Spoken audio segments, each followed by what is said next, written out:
I am about to show you a second form of brooch back creation. This one does involve soldering and some heat. So what I've got here is a flat piece of metal that is the back of my brooch I'm gonna make. So I've got this, and then I just need the back piece. Notice I do not have them riveted together yet. You don't want to heat after you rivet because it will anneal your rivets and they'll be more likely to fall out. So you want to put the back on before you rivet. So I've got my back. I've also got a piece of tubing, and I've got a material that I'm going to use to ultimately make the parts of the brooch back that stick into the shirt. And I need to make sure that the tube I select is big enough for the material to go through it. So there's that. I just cut off a piece that seemed to be somewhat in proportion with my piece here. So just cut out a good size. It could have been a little smaller, could have been a little bit bigger. But one thing I need to do is file the edge. So I've cut it off. I need to take my file and I'm just going to put it on the edge and go around. And this is going to remove any snags. I'm going at about a 45-degree angle, kind of like doing the comfort fit inside a ring. This is just going to make sure that there's no sharp edge left to snag, because when you're talking about a brooch, it's going to be worn over clothing. It's very popular to wear them on sweaters and scarves, things that snag very easily. So we want to make sure there's no sharp edge on here. And then I also need a catch, which is kind of a claw. So what I did was I just took some wire and I rolled it down similar to what we did when we made bezel wire, but just not as thin. This is probably about 18 gauge now. It started as 14 gauge. You could also just cut it out of a strip, but it is just a strip with curved ends. And again, they're filed and sanded so that they're not sharp. What I need to do with this is get my round nose pliers, and I need to just put it at the end and curve it around like that.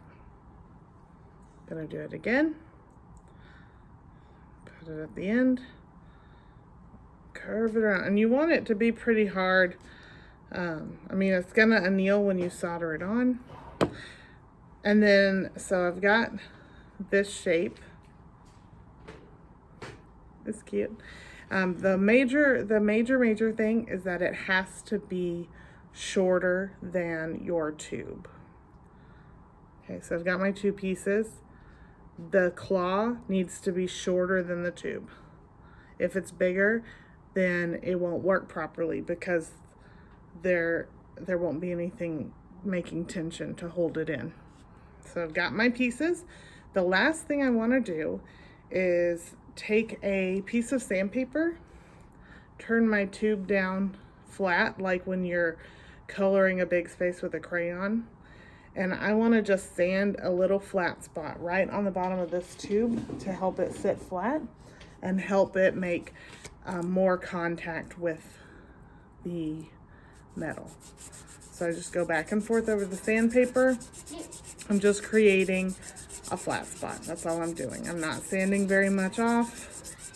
Just creating a little flat area, which you can maybe see here. So nothing dramatic, just a little flat area so that it gets good contact with the solder. All right, let's go put it on. Here I am at the soldering station. I am going to set this up, but I am going to use cotter pins because I'm soldering something to a flat base, and I want to make sure that the solder does not go up my tiny tube. I am going to be making use of the cotter pins. I've got flux on the areas where I'm going to place my materials. And then I'm also putting flux on my pieces that I'm soldering onto. I always want to make sure everything stays as clean as it can. Then I want to just kind of center as best I can. I'm going to be using hard solder, because this is the first solder joint on this piece of metal.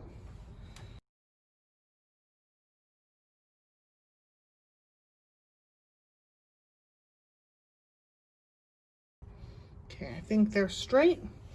Now it's time to heat.